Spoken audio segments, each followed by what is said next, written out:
Hello friends, I am Priyanka and you are watching Priyanka's teaching.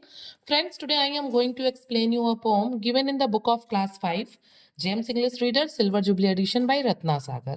Friends, the title of the poem is Our Strange Lingo. Lingo simply means language, so we can say the meaning of our strange lingo means our odd language, okay? This wonderful poem is composed by Lord Cromer, and you all can see it's a quite big poem.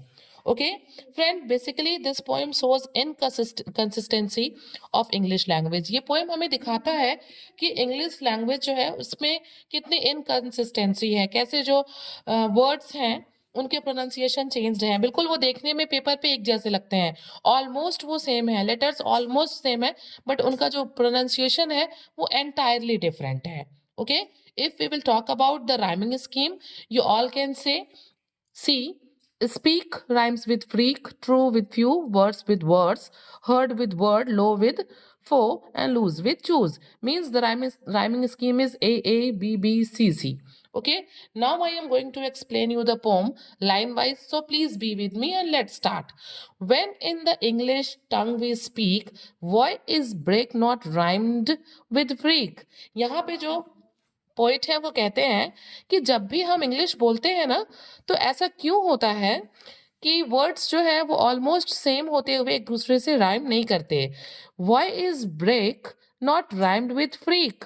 सिर्फ first letter change है, यहाँ पे B है और यहाँ पे F है, but the pronunciation is entirely different. Break है तो ये फ्रेक क्यों नहीं है, और ये फ्रीक है तो ये ब्रीक क्यों नहीं है। ओके, आगे पोइट हमसे कहते हैं, will you tell me why it's true, why says you but likewise few? Poet हमसे कहते हैं कि ऐसा क्यों है, ये सही है कि यू जो है वो फ्यू से मैच करता है, बट जो फ्रीक है वो ब्रेक से मैच क्यों नहीं करता है। तो यहाँ पे जो पोएट है वो बेसिकली प्राइमरली किस चीज पे फोकस कर रहे हैं, he is focusing on words that look alike on paper, okay, but they are entirely different in their pronunciation. Okay, जो देखने में पेपर में तो सेम है ऑलमोस्ट, यहाँ पे एफ अलग है और बी, बाकी जो वर्ड्स हैं वो सेम है, लेकिन इनका जो प्रोनाउंसिएशन है वो एंटायरली डिफरेंट है। चलिए आगे की लाइन देखते हैं।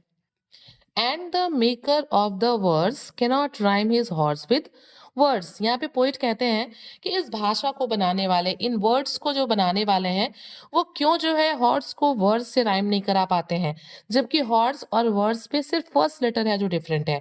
अगर ये हॉर्स है ये वॉर्स क्यों नहीं है, और अगर ये वर्ड्स है तो ये हर्ट्स क्यों नहीं है। Okay, beard is not the same as heard. आप यहाँ भी देख सकते हैं, यहाँ पे भी सिर्फ फर्स्ट लेटर डिफरेंट है। अगर ये बियर्ड है तो हियर्ड क्यों नहीं है, और अगर ये हर्ड है तो ये बर्ड क्यों नहीं है। Okay, cord is different from word, cow is cow but low is low. यहाँ पे जो पोएट है वो कहते हैं कि CORD जब कॉर्ड होता है तो WORD वार्ड क्यों होता है, वर्ड क्यों नहीं होता, वर्ड क्यों होता है, और अगर ये वर्ड है तो ये कॉर्ड क्यों है।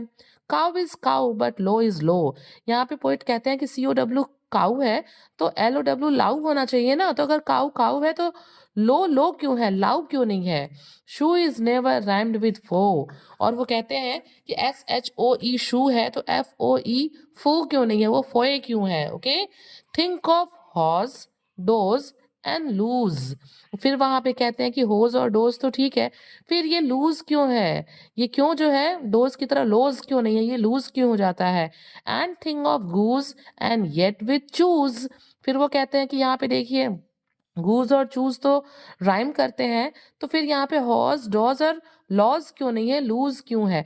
Means in first stanza the poet is basically saying if the words are looking alike on the paper then why their pronunciation is different। अगर वो पेपर में देखने में ऑलमोस्ट सेम है तो फिर उनके प्रोनाउंसिएशन डिफरेंट क्यों है। डिफरेंट इसलिए है क्योंकि जो हमारी ये इंग्लिश लैंग्वेज है वो बड़ी ही क्या है, स्ट्रेंज है, ऑड है। Now come on the last stanza, think of com and Tom. Poet यहाँ पे कहते हैं कि आप कॉम और टॉम को देखिए, ये एक दूसरे से मैच करते हैं, इनकी राइमिंग जो है वो सेम है। डॉल एंड रोल और होम और सम। अगर कॉम और टॉम सेम है तो डॉल है तो ये रॉल क्यों नहीं है, और अगर ये रॉल है तो ये डॉल मतलब रोल है तो ये डोल क्यों नहीं है। मीन्स अगर ऑलमोस्ट जो यहाँ पे सी का डिफरेंस है, टी का डिफरेंस है, तब भी इनके साउंड सेम है, तो फिर यहाँ पे सेम क्यों नहीं है।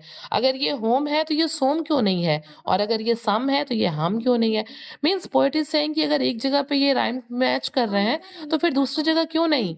सिंस पे इन राइम्ड विद से, since pay is rhymed with say, why not paid with said I pray। और फिर वो यहाँ पे जो पोइट है वो रिक्वेस्ट करते हुए पूछते हैं कि अगर पे जो है वो से राइम कर सकता है, PAY पे SAY से, अगर ये राइम है, राइमिंग वर्ड्स हैं, तो पेड के साथ ये सेड क्यों नहीं है, क्यों ये पेड है और ये सेड है।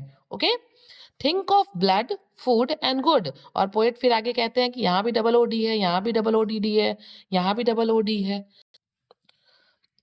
Mould is not pronounce like good, कि आप सोचिए कि फूड और गुड तो एक साथ राइम कर रहे हैं, तो फिर ब्लड क्यों नहीं राइम कर रहा।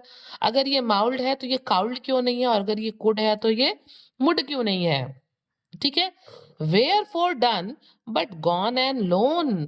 फिर वो कहते हैं कि क्यों DONE डन है तो GONE गन क्यों नहीं है, LONE लन क्यों नहीं है, क्यों डन के बाद ये गॉन और ये लोन है। Okay, is there any reason known. और फिर यहाँ पे पूछते हैं पोएट कि क्या इसके पीछे कोई रीजन है, क्या कारण है इसके पीछे। और फिर लास्ट में वो अपने पूरे पोयम को समअप करते हुए कहते हैं, to sum up all, it seems to me sounds and letters do not agree।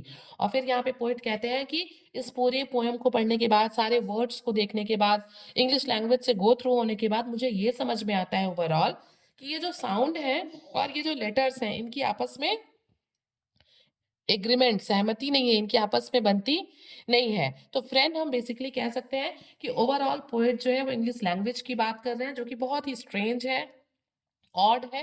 वो उनको स्ट्रेंज और ऑड इसलिए लगती है क्योंकि जो वर्ड्स हैं वो ऑलमोस्ट देखने में सेम है, बट इनके जो प्रोनाउंसिएशन है वो एंटायरली डिफरेंट है। So friends, if you like the explanation please do share to others and very thank you for watching.